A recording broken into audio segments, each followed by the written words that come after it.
Hi guys, so this week we are taking delivery of our insulation and the cats are interested by this delivery. We've had a massive truck that has come from England for the delivery and we've very kind neighbours have offered to help unload for us. Although the installation is very light, it was a lot easier to get the farmer to use his tractor to unload it than it was for us to peel off the layers and hand unload it.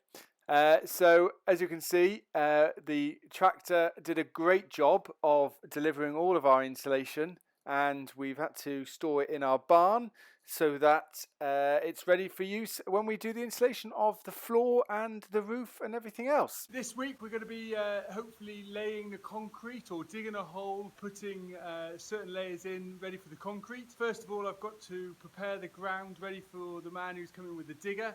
So I'm just raking up the old gravel here and I'm going to move it into our barn so we can use it for another project some other day. So I've got to rake all this gravel and move it into our barn. Good fun. So there we are. I've moved all of the top gravel from the carport. So the floor is now ready to be dug out. The digger man's booked in. He's coming on Monday. So that's it for me. That's it for this week. Please click the subscribe button so you can see what happens next week and over the next couple of months, and watch us transport this carport into a kitchen. Cheers guys, see you next time, bye.